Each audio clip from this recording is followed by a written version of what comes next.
Welcome to my channel English Stories. 3 Kisses.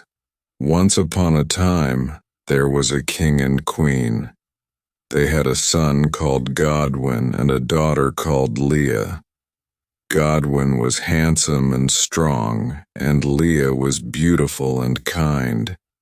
She had long, ruby-red hair, and she was friends with everyone. But one day when the children were still young, the queen got ill and died. The grief was too much for the family. The king's grief made him angry, and he often shouted at the servants. Leah's grief made her quiet, and she stopped talking to people. Godwin's grief made him want to leave. Seeing the castle and his family every day made him think of his mother, and he couldn't bear it. So one day Godwin left. He sailed away to find adventure. He left a note which explained this, but this did not make his father or his sister any less sad. The king did not want to lose Leah as well.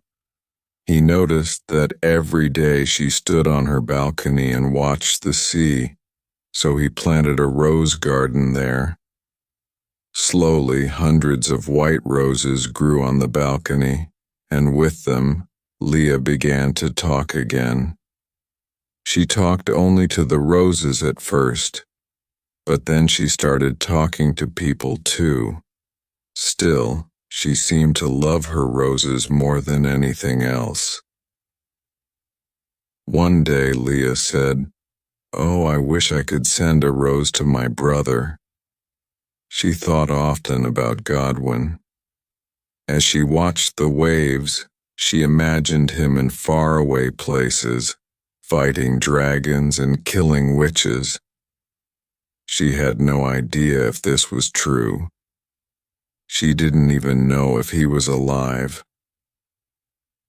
Just then, a seagull flew near the balcony, and Leah had an idea. "Ho there, seagull, will you bring this rose to my brother?" The seagull flew down, and Leah put the rose in its mouth. Then she kissed the bird 3 times, twice on the cheek and once on the head. "One for fear, one for courage, one for love," said Leah.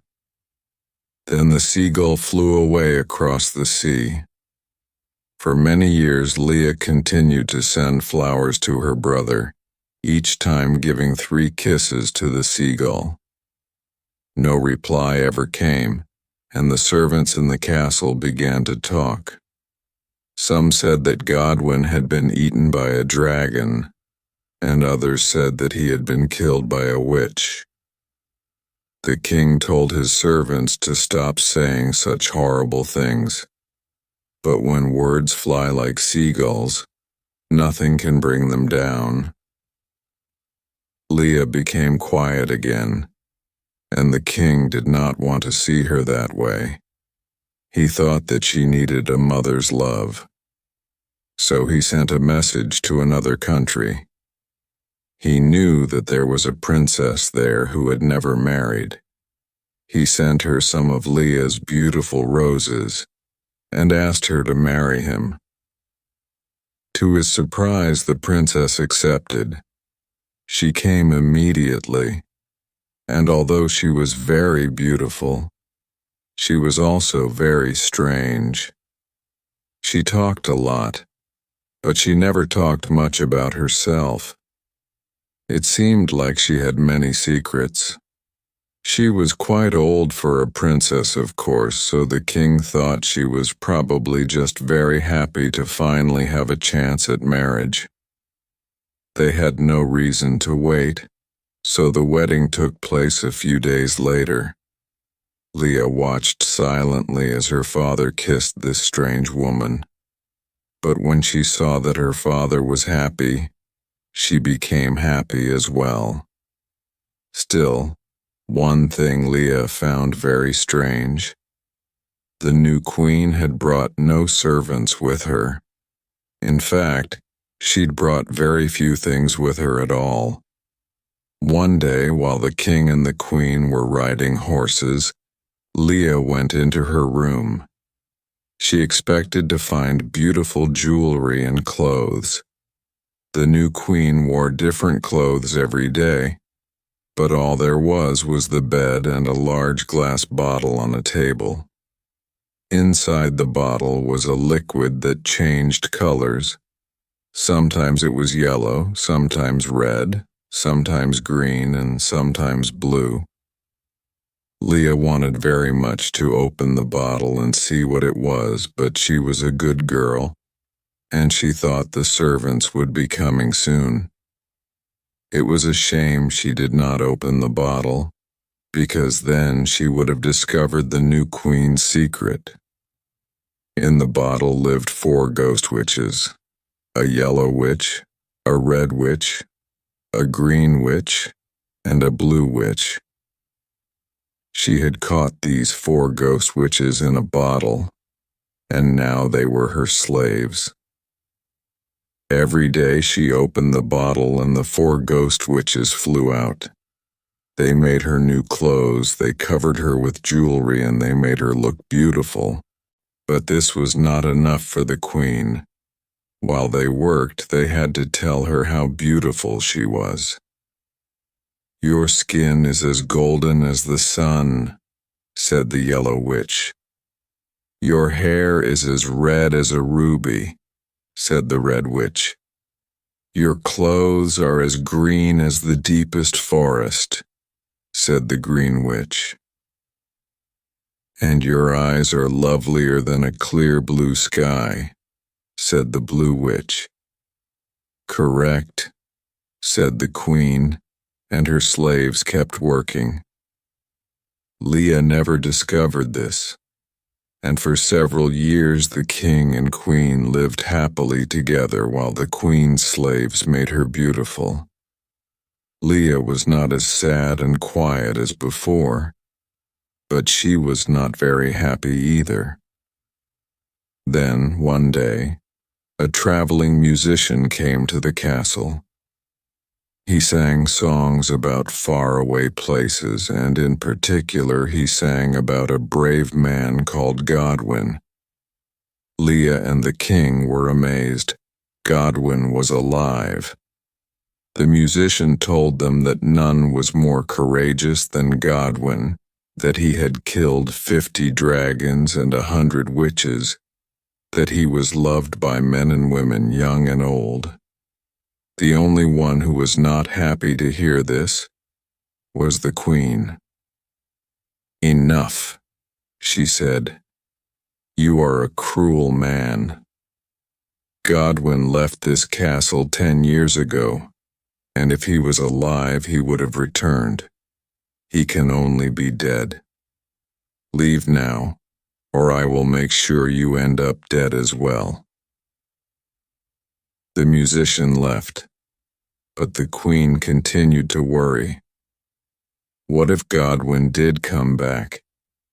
He would surely find out about her secret and probably try to kill her. As the queen worried about this, the ghost witches helped prepare her for bed. "Her skin is as golden as the sun," said the yellow witch. "Her hair is as red as a ruby," said the red witch. "Her clothes are as green as the deepest forest," said the green witch. "And her eyes are lovelier than a clear blue sky," said the blue witch. "Her," said the queen. "Her? Who are you talking about?"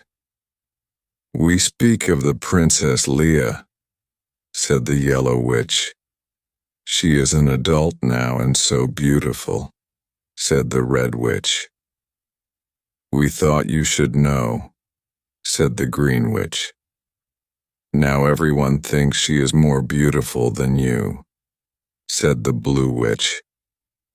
This made the queen very angry. She screamed at the ghost witches, who flew around the room and cried, "Sorry." They were hoping that she would smash their bottle. If the queen smashed their bottle, they would be free. The queen picked up the bottle and it looked like she was just about to smash it, but then she had an idea. Go. Find the princess. Go and turn her into the ugliest creature that has ever lived. Yes, queen, said the ghost witches. They flew away, and it did not take them long to find Leah. She was standing on her balcony as usual. Your breath will be hotter than the sun, said the yellow witch. Your skin will be as red as rubies, said the red witch. Your eyes will be as green as the deepest forest, said the green witch. And your tongue will be as blue as the sea, said the blue witch. They used their magic, and Leah began to turn into a dragon. Her skin became hard and ruby red, her eyes turned green and her tongue turned blue. When she breathed, fire came out, hot as the sun. Deep in Leah's stomach, there was still the grief for her mother. But in the dragon's stomach, the grief turned to hunger. The dragon flew away. With its huge teeth, it ate everything it found. And when people came near, it breathed fire on them. The dragon ate a field of vegetables, and it ate a dozen sheep. When it was full, it flew back to the castle and ate the garden of roses. The people ran to the king and asked for help. The king didn't know what to do. They had never seen a dragon before. So the queen stepped in. The dragon must be killed, she said. Find the strongest men in the land and— No, said the king. I'm sure only Godwin could kill that dragon. He saw the dragon fly through the sky, and that ruby-red skin was familiar. The king had an idea. Bring 50 bathtubs to the beach, and fill the bathtubs with 100 liters of milk. The people thought that this was strange, but the king had always had good ideas in the past, so they did as he said. They waited for the dragon to fall asleep. Then they carried 100 bathtubs to the beach below the balcony and filled them with 100 liters of milk each. When the dragon woke up, it was hungry, and it smelled the cow's milk immediately. It flew down and drank all the milk, and then it fell asleep again. It had worked. For several days the people continued to bring the dragon milk, and it stopped eating their other food. But far away on the sea, not all was well. Godwin stood on his ship. He had had the ship built a few years ago, and now he traveled everywhere on it. Usually a seagull came every day and brought him a white rose, and he liked to imagine it came from his sister. But the past few days the seagull hadn't come. He began to think about home. All this time he hadn't returned because of his grief. Maybe it was time to go back. Just then he heard a sound from the sky. It was the seagull. But it was not calmly carrying a rose as usual. It shrieked horribly. Godwin knew something was wrong, and he immediately turned the ship to go home. For several days he traveled, and when he came near, he saw a dragon on the shore. For over a week now the people had been bringing milk to the dragon, and the cows of the kingdom were getting drier and drier. It seemed the dragon could drink 20,000 liters of milk and still want more. Day after day, the queen told the king that they must kill the dragon, but he did not listen to her. So she got angry and hid in her room, trying to think of ways to get what she wanted. When she saw Godwin's ship approaching, she knew she had to do something. "Quick, quick," she said. She picked up the bottle so quickly that when she opened it, it dropped to the floor and smashed. The queen hardly noticed, though, and the ghost witches said nothing. They only had to do one last thing for the queen, and then they would be free. "Go and attack that ship," cried the queen. "Break it apart so it falls into the sea." "Yes, queen." The 4 ghost witches flew like lightning. They were going to fly into the ship and smash it into 1,000 pieces. But when they hit the ship, it was as hard as rock, and they fell away. "What?" cried the queen. "How can it be?" This was not the first witch that Godwin had fought, and he knew their many tricks. When he had his ship built, he specifically asked that they use rowan wood. Rowan wood was more expensive than other wood, but it had the power to stop magic. "Fine," said the queen. "Go and kill Godwin. The others can live, but Godwin must die." But the ghost witches did not respond. The queen looked for them, but they were nowhere to be seen. They had disappeared into the sea. Soon, Godwin's ship pulled onto the shore, and the dragon woke up. Godwin was ready to fight and kill the monster, but the seagull cried something. "What?" said Godwin. The dragon was looking at him now, and it looked hungry. "3 kisses, 3 kisses," said the seagull. Godwin didn't understand, but then he looked at the dragon more closely. That ruby-red skin looked familiar, and those green eyes. "I will not hurt you," said Godwin, and he put his hands in the air. "If you do not hurt me." For a while the dragon looked at him. Then it lowered its head. Godwin kissed the dragon 3 times, twice on the cheek and once on the head. 1 for fear, 1 for courage, 1 for love. Suddenly, the dragon started to change. The ugly skin turned into golden sunshine. Ruby-red hair grew from its head. It put on clothes as green as the deepest forest, and its eyes became more beautiful than a clear blue sky. It was the Princess Leia. "Oh, brother." "Sister." Godwin and Leia hugged and cried for a long time. The king saw what had happened and came running, and for hours the family sat on the beach, talking and laughing. Finally, the king asked who could have turned Leia into a dragon, and Leia explained what she had seen in the queen's bedroom. The 3 of them ran there, but inside all they found was some broken pieces of glass and a black rose. Nobody knew where the rose had come from.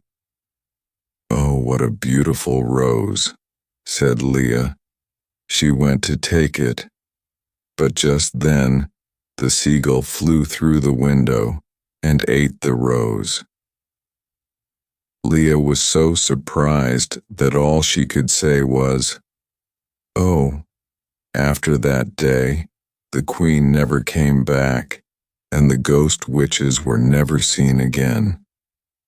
Godwin lived many long, happy years with his sister and his father, and he never ran out of stories to tell them. The end.